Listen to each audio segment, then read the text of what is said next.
Hey everyone, and a big welcome to all our listeners, especially you UPSC aspirants out there.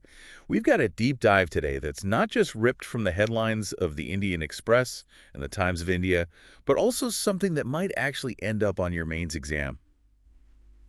India's plan to build its very own large language model. Oh, wow. Yeah, this is big stuff. I know. I saw those articles too. It's pretty amazing. So for those of you who might not be totally familiar with what a large language model is, think ChatGPT. Yeah, The exactly. brains behind these AI systems that can talk like a human. Understand text right, translate languages, answer questions. India's not just settling for some off-the-shelf model here. They're going all in on homegrown. Made in India AI. Exactly. So in this deep dive, we're going to unpack why India's doing this, how they plan to make it happen, and what it could mean for you, not just as a UPSC aspirant, but for India's future in this whole AI revolution. It's going to be big, I think. The details are really mind-blowing, just from these articles alone. Yeah. Thousands of GPUs being deployed, incredibly affordable access for startups and applications that could totally change everything from agriculture to education. Can't wait to dig into it. Let's start with the why. Right. Why is India putting so much effort into developing its own LLM? Both the Indian Express and the Times of India really emphasize that they want this to be bias-free and culturally contextualized. Yeah. What does that even mean, and why is it such a big deal? I think it's a really important distinction because most LLMs out there, even the really impressive ones, are trained mainly on data from the West. Oh, I see. So they might miss some of the nuances, the little things about Indian languages or cultural references, things that are really specific to how we communicate here. Yeah. So imagine an AI that actually gets India, that Yeah. understands the richness and the diversity. That's the potential we're talking about. So it's more than just, keeping up with the AI race globally. Yeah, definitely. It's about making AI that represents India. Exactly. And there's this whole idea of data sovereignty, which basically means a country should have control over its own data and how it's used. Makes sense. So by building their own LLM, India can make sure its data is used to help its people. Right. And that the AI applications that come out of it actually align with India's values and priorities. That's amazing, and definitely something I'll be adding to my UPSC notes for sure. For sure. Okay, so the articles mention this IndiaAI mission with a pretty massive budget, 10,370 crore. Yeah, it's a lot of money. And the goal is to build this LLM in 4 to 8 months. Wow, that's really ambitious. Super ambitious, right? They're already working with 6 AI developers, but they're keeping the details kind of hush-hush for now. Yeah, I was wondering who those developers might be. Yeah, I know, right? Yeah. What kind of expertise do you think you would even need for a project this big? Well, you definitely need those top-notch AI engineers and data scientists, obviously, but also linguists who really understand the complexities of all the different Indian languages, ethicists, to make sure everything's being developed responsibly, and even cultural experts, I think, to provide insights into societal values and norms. It's got to be a really interdisciplinary team. It's a huge undertaking, for sure. And speaking of huge moves, the articles also mentioned that they've approved the supply of 18,693 GPUs. Wow. Those are graphics processing units for anyone who's not super techy. Yeah, the powerful processors that basically do all the heavy lifting for AI training. Right, they're like the brains of the operation. And get this, Yada, backed by the Hiranandani Group, is supplying most of them with 9,216 GPUs. But Geo Platforms and Tata Communications are in the mix too. Big names. And 10,000 of these GPUs are ready to be installed right now, like today. That's incredible. So why so many GPUs? Why are they so important for this project? Imagine them like the engine that drives AI training, Right. The more GPUs you have, the faster and more efficiently you can process huge amounts of data, and that's key when you're training a really advanced LLM. So it's about giving this project the power it needs. Exactly. And I think it shows just how serious India is about this whole thing. They're putting their money where their mouth is and building the infrastructure to become a leader in AI, not just a follower. This is a big takeaway for UPSC aspirants too, this focus on infrastructure and tech advancement. Absolutely. It's a key theme that keeps coming up. Okay, let's talk about something I know everyone's interested in: cost. The articles say the government is going to offer access to these GPUs at super affordable rates, like $150 per hour for the high-end ones and $115.85 for the lower-end ones. Wow, that's a steal. Right. And there's a 40% government subsidy on top of that. That's incredible. So how does that compare globally? What kind of impact could this have on India's AI scene? This is game-changing stuff. Yeah. Globally, you're looking at $2.05 to $3 per hour for similar GPU resources. Oh, wow. So with the subsidy, Indian startups and researchers could be paying like $1 an hour. That's unheard of. That's amazing. That makes India so much more attractive for AI development. It's like they're Yeah. rolling out the red carpet. It really does sound like it. And it's all about making AI accessible, fostering homegrown talent and creating an environment where innovation can actually flourish. I love that. This focus on affordability could be huge for India's AI ecosystem.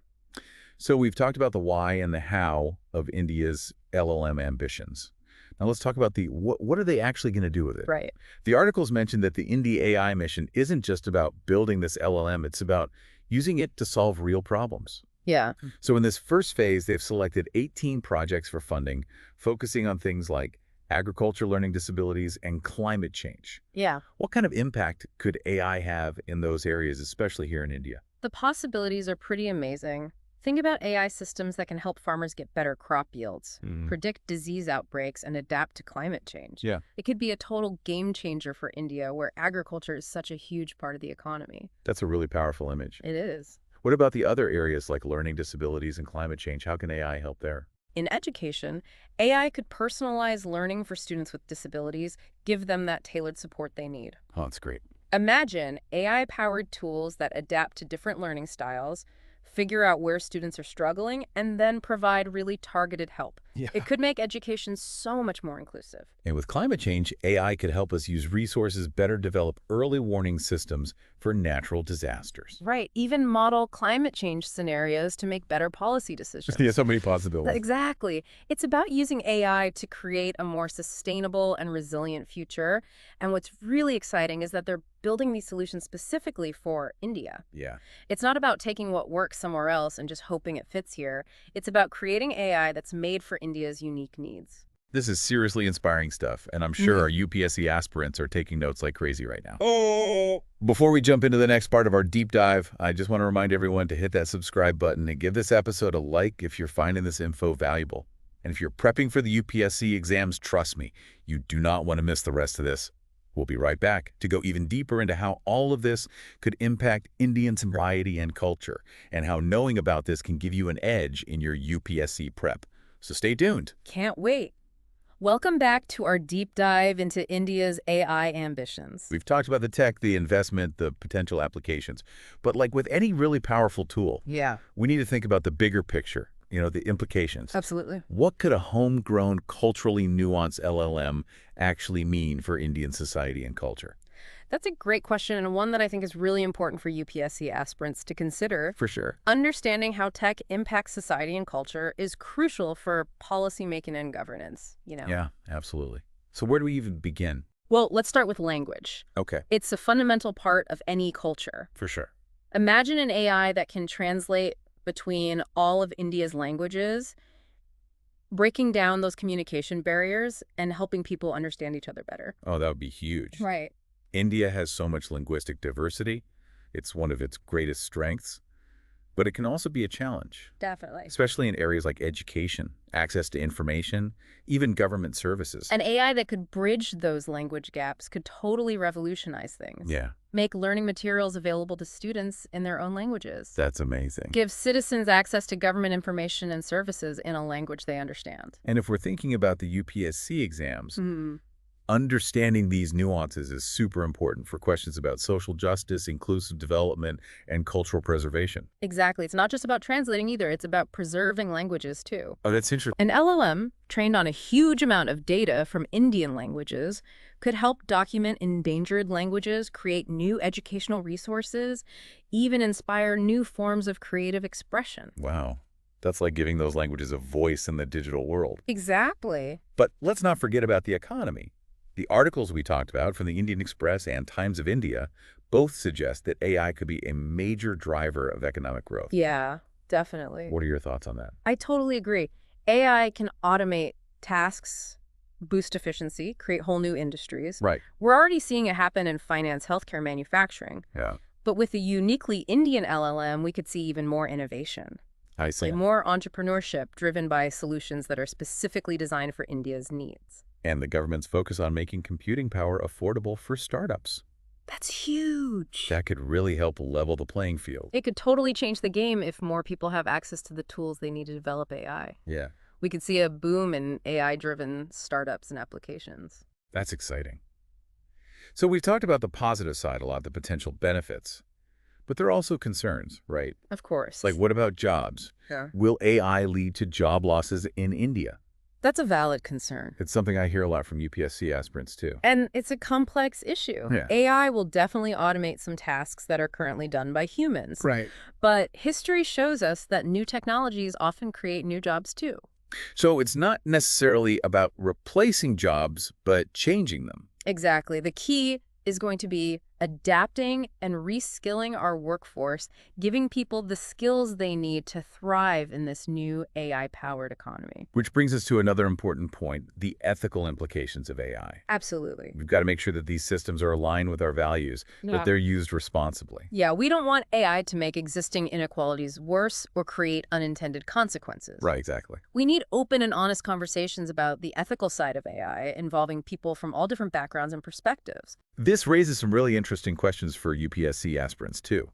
How do we balance the potential benefits of AI with the need to address these ethical concerns? Right. What kind of policies and regulations do we need to ensure responsible AI development? These are questions that everyone's going to have to grapple with as AI becomes more and more integrated into our lives. For sure. Policymakers, researchers, citizens, and definitely UPSC aspirants. Okay, so we've covered a lot of ground in this deep dive. We have. From the technical stuff about LLMs to the bigger picture impact on society and culture. Yeah. Before we wrap up, I want to shift gears a bit and talk about what this all means for you, the listener, and your future, especially if you're prepping for the UPSC exams. This goes way beyond just current affairs. I agree. It's about the future of India. Understanding this AI strategy, the challenges, and the potential impact is essential for anyone who wants to shape that future. And for those of you studying for the UPSC, this is a topic that's not going away. Questions about AI policy ethics. India's role in the global AI landscape. They're going to keep coming up in future exams. For sure. And even beyond the exams, understanding AI is going to be crucial for any career path. Yeah. Whether it's civil services, research, the private sector, AI is here to stay. It's going to change everything. It's definitely an exciting time to be alive and to be part of this technological revolution. It is. Before we wrap up, I want to remind everyone to hit subscribe and share this episode with anyone who might find it valuable.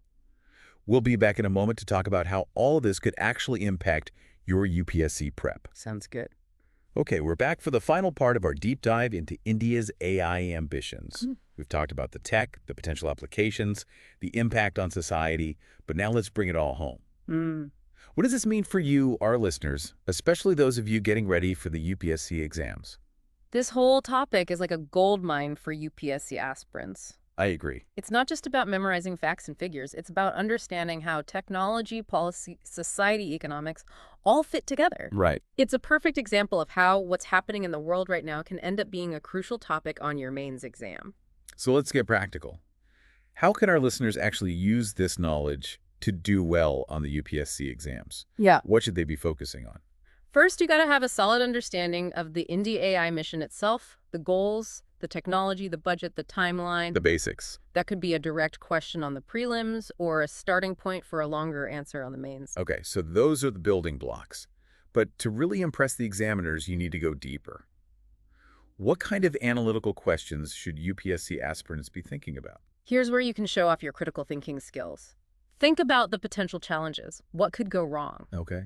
For example, what about infrastructure? Or Does India have the data centers, the energy resources to support all those GPUs? that's a great point. We talked about all those GPUs, but do we have the infrastructure to actually use them? Exactly. Another key area is ethics.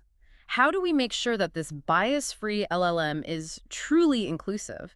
How do we prevent it from reinforcing existing inequalities? Those are really important questions. And it's not enough to just point out the problems. What about solutions? Right. What kind of policies could ensure responsible AI development and use in India?